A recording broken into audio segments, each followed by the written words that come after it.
History is the most human of endeavors, since humans alone possess a conscious memory and can learn from it. If the lives of great men so often seem cold and inhuman, maybe it's because their lives are told in paper dates and stone monuments. Robert Goddard was the discoverer of the world of the rocket. He understood its workings and its potential before most people understood the Tin Lizzie. The world did not discover him until after his death in 1945. Today, he is widely recognized as a great man of science, and the greatness can be found in his work. Robert Goddard, who dared to take a first step into space, man's great adventure.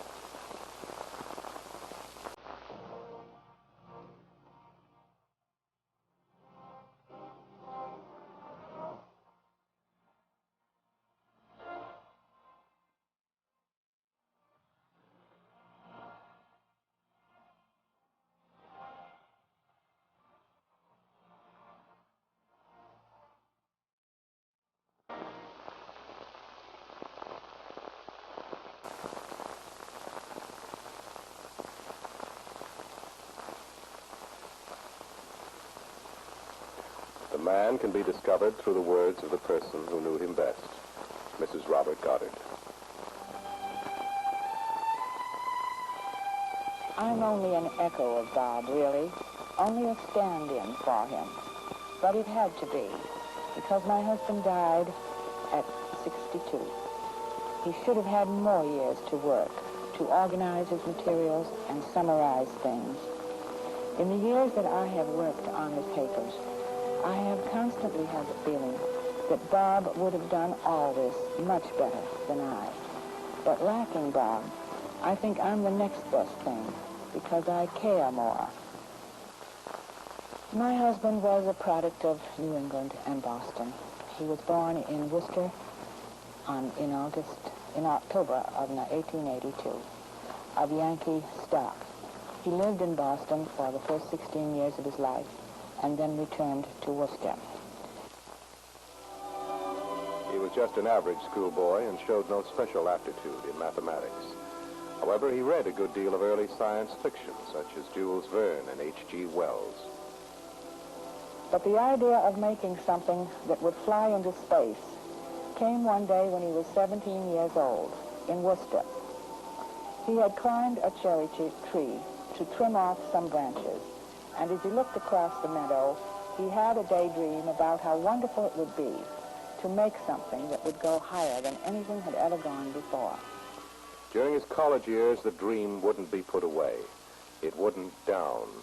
It was strengthened by what young Goddard taught himself and what he learned in school. He studied physics at Worcester Polytechnic Institute, later at Clark University in the same Massachusetts town. Here, near the physics building at Clark University, Goddard tried out his first rockets over and over again. Every now and then, a sign of liftoff, like the flaring of a match, but nothing more. Then he attended Princeton University, arriving just as its president, Woodrow Wilson, was abandoning old Nassau for greater responsibilities. At Princeton, he studied further, developed a theory of rocket propulsion, and he had taken out a few patents, just in case. Then Goddard fell victim to tuberculosis. After recovering, he became a teacher of physics at Clark. He continued, however, to teach himself new things, a process known as research. But he battled on, for a dream is persistent. You cannot ignore it. And a man's dream, however private, can be shared. Yes, it was at this time that he came back to Clark, and I met him. I had become secretary to the president of the university. He asked me to type his reports about the work during the war, and I was glad to do so. One report was published in January of 1920. A footnote in it mentioned in very small type the possibility of a rocket such as described in the text was capable of reaching the moon with a splash of splash powder, enough to be visible through telescopes from the Earth. He submitted a carefully written paper to the Smithsonian Institution, which granted him in early 1917 the sum of $5,000. It was given for the strictly scientific purpose of exploring the upper atmosphere. However, as my husband worked, it came to him that he had a really potent weapon. He wrote the Smithsonian again and asked them to inquire if the military would be interested in such a device that he was working on. This was a single-charge, solid propellant rocket. The U.S. Signal Corps was interested and financed the work throughout the year 1918. Just before the armistice, he showed it at the Aberdeen Proving Ground. This performed beautifully and was shelved later on. It became, however, the bazooka of World War II. Of course, the armistice meant that interest in the development of weapons almost vanished. In Germany, scientist Hermann Oberth and his colleagues were electrified by Goddard's dream. They corresponded with Goddard for a while. Then, silence. Here in America, the sensation left the community of scientists unimpressed. With the Smithsonian grant, Goddard built a rocket launch tower at Auburn, Massachusetts, and began to step up the pace of his experiments. Here he made many tests, static and flight, of the liquid propellant rocket. There, of course, were many failures, but there were just enough successes to keep our spirits up. The first real success happened on March 16, 1926. 41 feet up it went, this first liquid-fueled rocket. And so began space exploration at Auburn. Only a beginning, but a beginning is something more than a dream alone. Goddard wrote of ion propulsion engines, which were in the dream stage. He wrote of solar sails on his rockets that would gather light from the stars for outbound travel. He wrote of freezing human protoplasm for space flights that would otherwise exhaust the lifespan of man. He dreamed, but he also worked. 3 years after his first flight, his rocket went twice as high. It made such a noise that the state fire marshal banned any flight to the moon from the sovereign soil of Massachusetts. So Goddard shifted his rocket base to a shell-pocked artillery range. Here at Fort Devens, the work went on. He had a visitor one day, so famous that the town was truly impressed. Charles Lindbergh, the lone eagle, symbolic of the air age, talked to his older counterpart, who would in time become symbolic of the space age. Money was needed, and Lindbergh had the name to pry open the pocketbooks. It took some doing, a whole year. It was Harry Guggenheim, naval aviator in the First World War, who came through. A longtime friend of Lindbergh's, Harry went to his father, Daniel, the mining financier. Even though the Guggenheim Fund for the promotion of aeronautics was already in existence, Daniel Guggenheim provided his own personal funds, $25,000 per year for 4 years. And thus, Robert and Esther Goddard transferred the rocketry business out of Massachusetts, out to where the land is stark and empty. We set up a machine shop on Mescalero Ranch, which we rented, and later we set up a static test tower close to the shop. This is where the rocket was anchored down and the scene of the many early tests. Later, we established a launching tower 10 miles northwest of Roswell, out on the prairie. It was 60 feet high. It was later increased to 85 feet high. The rockets of that time were brought out on a trailer and were rather crude, but still much larger and much better than what he had been able to do at Clark in his spare time. For him, it was seventh heaven to spend all day, every day, on rocket research. No attempt was made in these rockets to make it light because these were not intended for flight. The three main problems we had to attack were propulsion, guidance, and recovery. The propulsion required many static tests at the very beginning, and it took about 2 months of static testing. By December of 1930, we had the establishment going very well, had made a basis of static tests to try better propulsion methods, and in December of 1930, we had a first well-timed flight in New Mexico.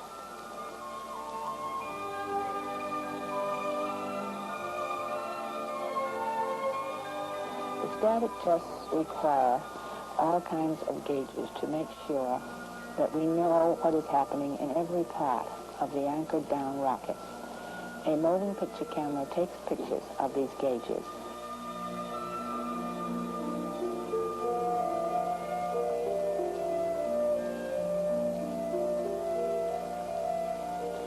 The tests usually began with a caravan in the early morning across the desert.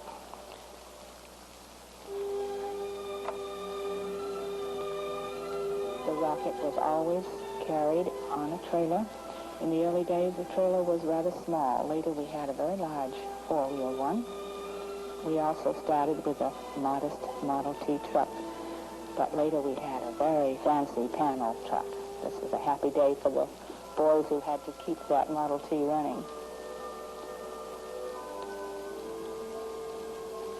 The rocket, even in 1930, was the same cigar shape as we have now to Cape Canaveral. Of course, it was not fueled until after it had been placed in the launcher. These were light rockets, usually running about 12 feet high, although they varied from model to model. Our control wires were rolled out on the prairie and stretched from the launching tower to the shelter. After all the controls were set, all the tanks had been thoroughly fueled and checked, all of the staff took the Model T and went up to the 1,000-foot shelter. Each man had his precise piece of observation to undertake. One, of course, had a stopwatch to check the length of time of flight. One through the switches for the electrical controls. Another had field glasses to note any revolution about its own axis of the rocket. And 3,000 feet away from the tower was a recording telescope manned by one of the observers.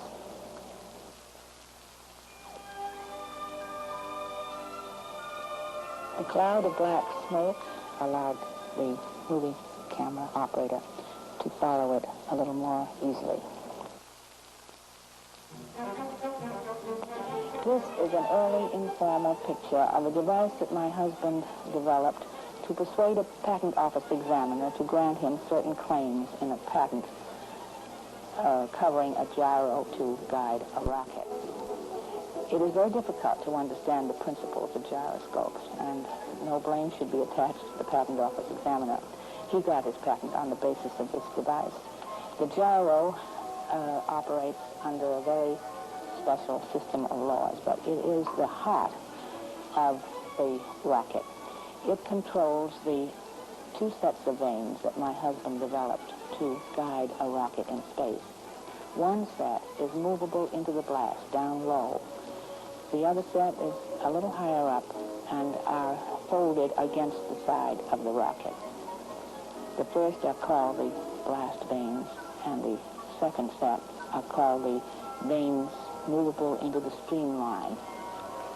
In order to test the actual operation of these two sets of vanes from the gyro, we hung the rocket on our static testing tower in the other shop and tilted it in various directions to make sure that all was going well.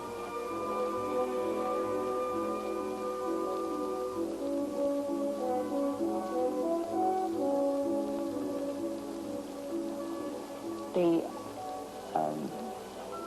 nose cone of our rocket contained a parachute, in fact, two of them, one for the cap itself to come down on and one to help the main rocket to come down. It also contained a barograph from the National Aeronautics Association to make an official record of whatever altitude it might attain. The pump turbines were very complicated indeed. My husband had hoped that various pump companies might undertake to develop these because, after all, he was not a pump engineer.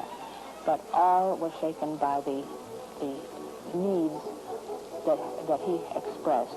It had to be extremely high speed, which was perhaps attainable by the companies, but the matter of extremely lightweight was the one that stopped them. They said it would cost so much that they couldn't undertake the work. My husband sent a set of blueprints to one pump engineer who had impressed him well, and the engineer wrote back that the drawings were very good indeed, and he thought there was a chance they would work. So my husband's employees from those drawings made the pumps and turbines that are now in the rocket in the National Air Museum. Engineers who have seen this rocket had marveled at the quality of work, the close tolerances that his staff were able to maintain. We had a few flights with the pump turbine rocket before the war clouds came down far out on the desert near Roswell. Hitler was reaching great distances.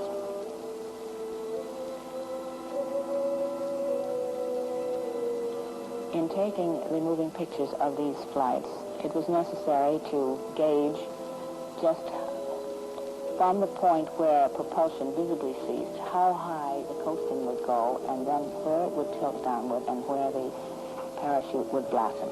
You see here a very beautiful descent by parachute.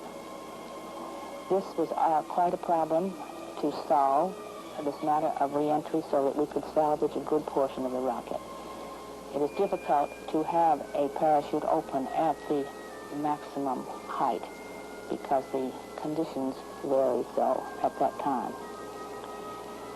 We could salvage a good deal more than half the rocket usually if it came down by parachute.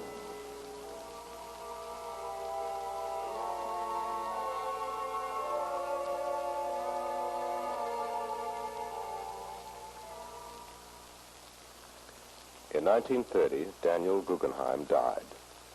Later, Goddard's grant was suspended and work was stopped.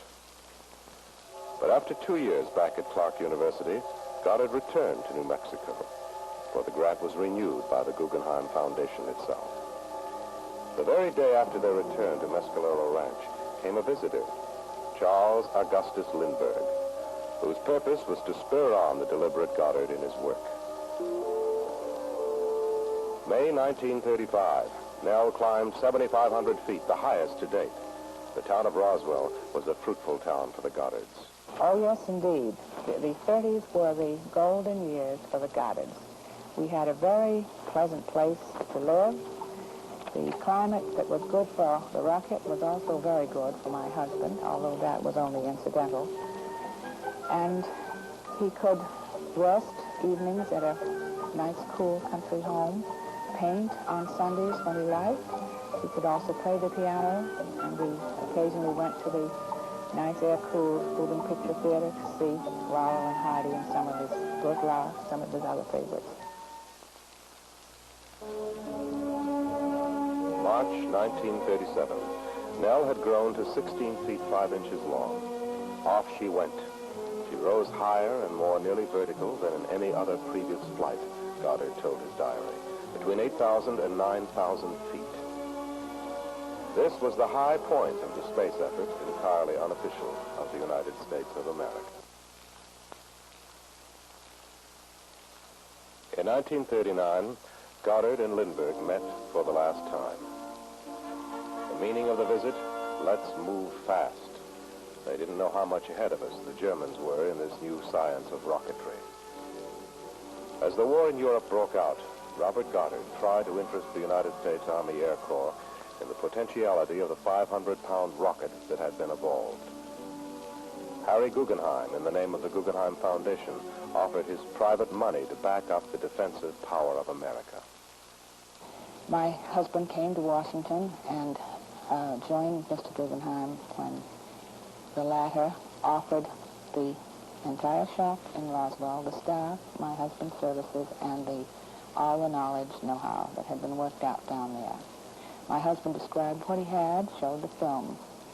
The military were politely interested, but they could see no future in the rocket as a separate weapon. They did envision it as a possible adjunct to the airplane then in existence. This would be a jet-assisted takeoff.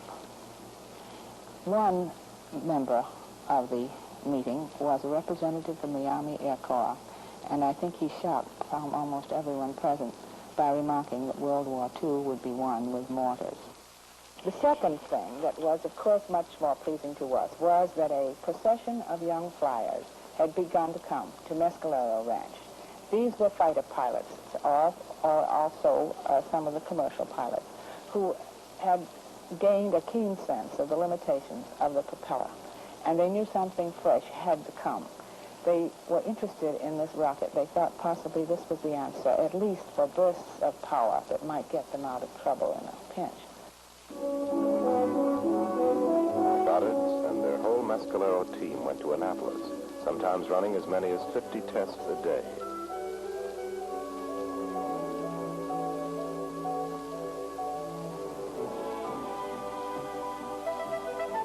In September 1942, his JATO, or Jet-Assisted Takeoff motor, was put on a PBY flying boat and tested on the Severn River.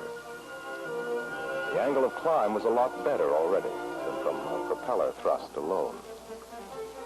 The rocket, as a means of transportation, was on its way. On the sixth time, the pilot disconnected the safety device and burned the tail. The X-2 airplane, rocket-driven, was the next stage in the evolution of Goddard's rocket. Soon would come the X-15, the sounding rockets, the orbiting rockets. But Goddard was older now and ill. It was in 1944 that England, and then the entire world, discovered how well and how secretly the Germans had done their homework.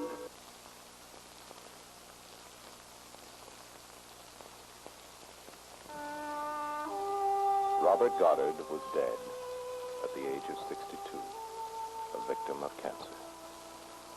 A generation has passed since Robert Goddard died. Space is no longer so distant from that long-ago cherry tree where a boy dreamed a dream that would not down. The boy became a man and said, "It is difficult to say what is impossible, for the dream of yesterday is the hope of today and the reality of tomorrow." My husband felt that he was a very fortunate man, and I think few who knew him, even in Worcester or at Roswell, could not sense that my husband was a highly gifted and a very, very happy man, because he was doing precisely what he wanted to do most in all this world. As someone said a long time ago, the pursuit of truth is more precious than the attainment of it.